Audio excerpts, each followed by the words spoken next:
wabarakatuh. Perkenalkan, saya Imam Subhan. Di video kali ini saya akan memberikan sebuah tutorial bagaimana mengajari anak-anak kita tentang teknik public speaking atau kemampuan berbicara di depan umum.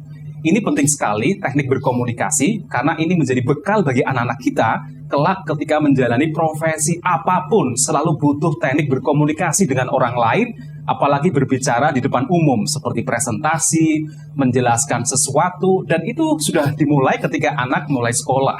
Bagaimana misalkan teknik bertanya yang baik pada gurunya, kemudian teknik menjawab, dan teknik menjelaskan kepada teman-temannya, itu sangat penting. Maka di video kali ini saya akan memberikan tutorial bagaimana teknik public speaking kepada anak-anak kita. Yang pasti ada rumus 3V. V pertama adalah visual, V yang kedua vokal, V yang ketiga adalah verbal. Nah, kita akan bahas bagaimana rumus 3V tadi, visual, vokal, dan verbal. Tapi yang pasti, teknik public speaking atau teknik berkomunikasi itu tidak erat kaitannya dengan bakat, ya. Bukan karena bawaan, keturunan. Tidak mesti orang tuanya yang pandai berbicara, kemudian otomatis anaknya akan pintar juga berbicara. Itu tidak. Public speaking atau teknik berkomunikasi lebih banyak karena latihan dan jam terbang. Itu, latihan dan jam terbang. Semakin anak berlatih, semakin anak banyak jam terbang, dia praktek berbicara, itu semakin terlatih, semakin berkembang kompetensi berbicaranya. Maka penting kita ajari anak-anak kita sejak dini, sejak usia TK, SD, SMP, SMA, sehingga kelak ketika dia sudah mahasiswa ataupun sudah bekerja, dia akan terbiasa untuk mengekspresikan, untuk menyampaikan gagasan, opininya, menyampaikan pendapatnya, sehingga meyakinkan orang, sehingga orang lain pun percaya dengannya. Ini penting sekali. Ini bekal sukses buat anak-anak kita.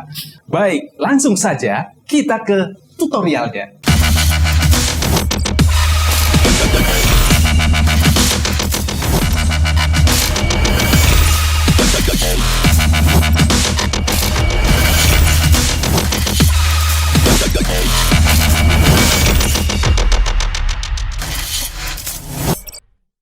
Oke, V yang pertama, visual. Visual adalah sesuatu yang dilihat oleh audiens, oleh orang yang ada di depan kita. Berarti apa yang dilihat?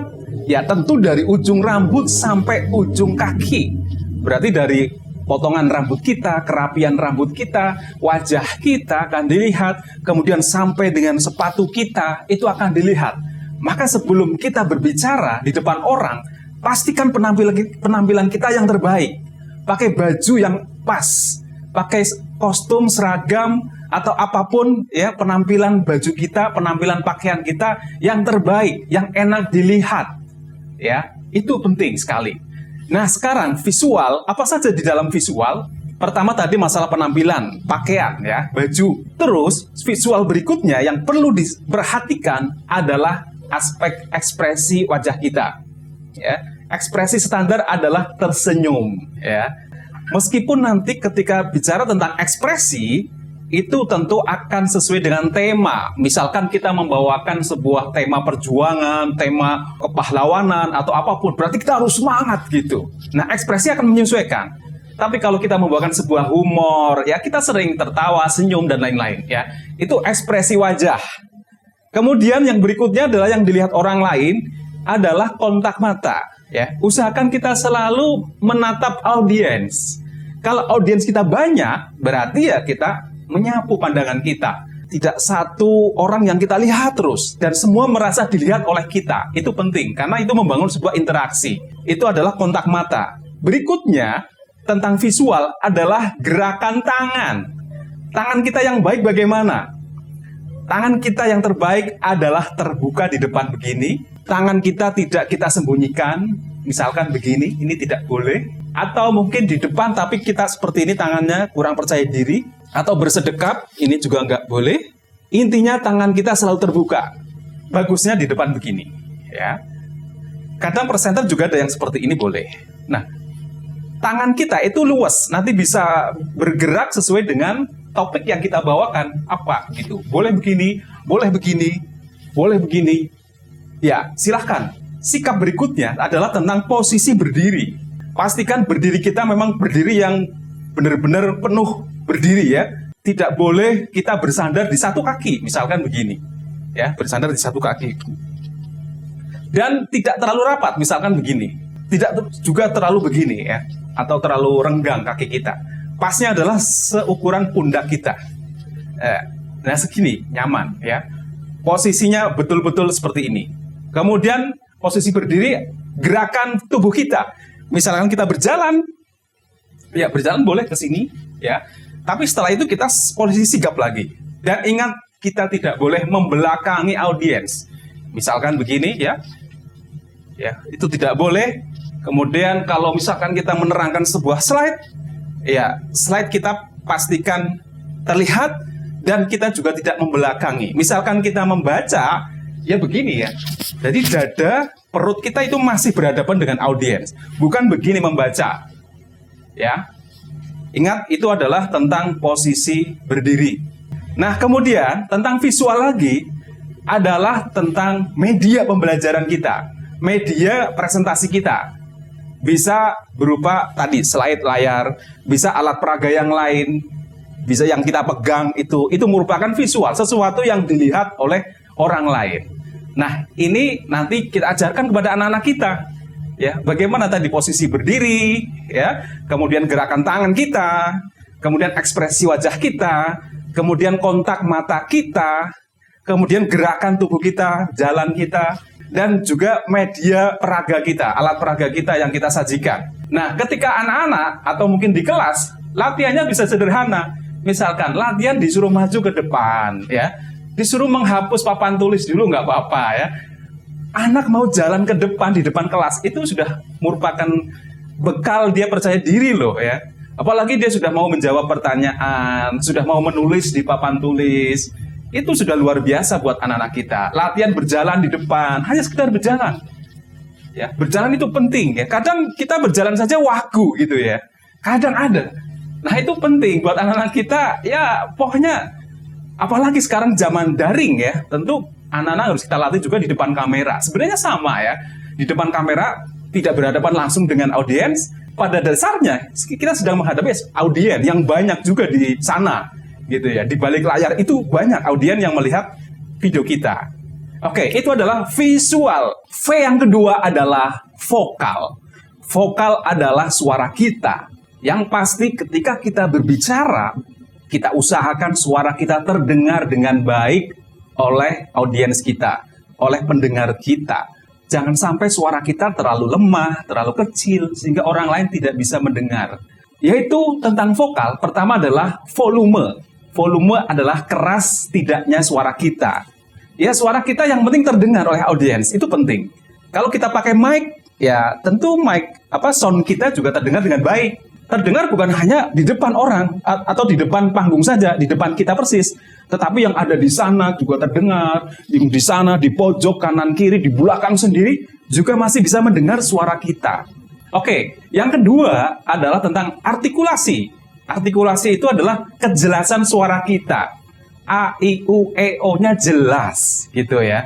Sehingga orang lain itu ya clear saja mendengarnya. Tidak banyak pertanyaan, tidak bingung, jelas gitu. Nah, yang berikutnya adalah intonasi. Intonasi itu nada ya, tinggi rendah. Jadi tidak monoton. Kadang suara kita meninggi misalkan. Kadang juga merendah.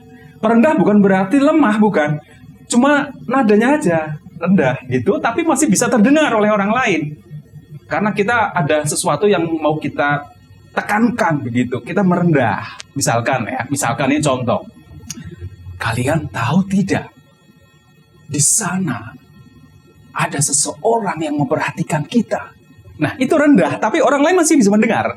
Tapi kadang-kadang kita meninggi. Di sana kita sedang diperhatikan loh. Nah, itu nadanya tinggi, sama-sama bisa terdengar dengan baik.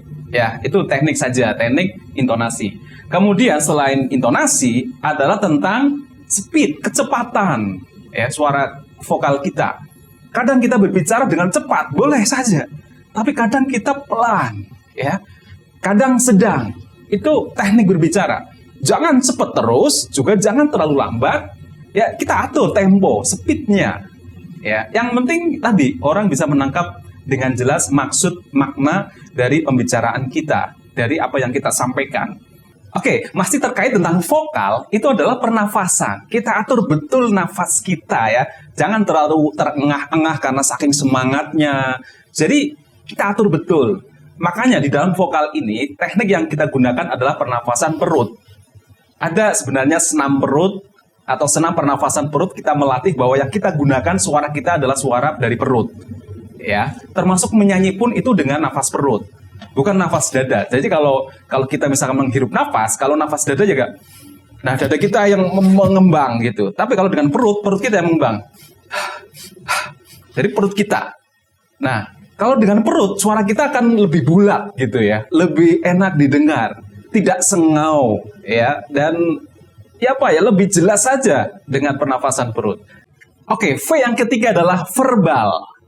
Verbal adalah sesuatu yang kita sampaikan secara lisan. Artinya, isinya, pesan yang mau kita sampaikan itu seperti apa. Nah, verbal ini juga kaitannya dengan referensi yang dimiliki oleh orang yang mau berbicara. Maka semakin orang itu menguasai materi dengan baik, yaitu dia akan semakin bagus. Semakin orang lain percaya kemampuannya, tidak sangsi, tidak ragu begitu. Karena sesuai dengan background-nya, sesuai dengan passion-nya, kemampuannya, menguasai materi itu. Nah, itu adalah kaitannya dengan verbal. Nah, di verbal ini yang kita pelajari adalah sistematika kita berbicara. Itu penting. Ketika kita berbicara adalah sampaikan salam. Salam dan tanya kabar. Salam boleh assalamualaikum, boleh selamat pagi, selamat siang, selamat sore. Kemudian selalu jangan lupa tanyakan kabar. Apa kabar teman-temanku? Ya, ini bukan basa-basi, tapi kita bagian berinteraksi dulu dengan orang, dengan audiens kita. Bagaimana kabarnya? Aduh, senang sekali ya hari ini kalian luar biasa misalkan. Nah, itu menanyakan kabar. Ya, salam, tanya kabar. Kemudian yang berikutnya adalah memperkenalkan diri. Penting. Silakan kenalkan diri kalian ya. Nama boleh, alamat, kemudian profesi, kemampuan, apa yang sifatnya membuat orang percaya dengan kita. Itu silakan, profil kita seperti apa. Kemudian sampaikan juga setelah perkenalan diri, sampaikan tujuan, tema, cakupan materi secara umum apa. Setelah penjelasan tema, materi, kemudian tentu isinya. Ya, jelaskan isi dengan baik, dengan singkat, dengan jelas, dari yang sederhana ke kompleks, ya. Terus, ya pokoknya urutannya sistematis, tidak melompat-lompat, itu penting. Dan juga selalu bangun interaksi terus. Di tengah-tengah bisa bertanya, bisa juga membuka tanya jawab, diskusi, boleh, ya, ketika menyampaikan isi.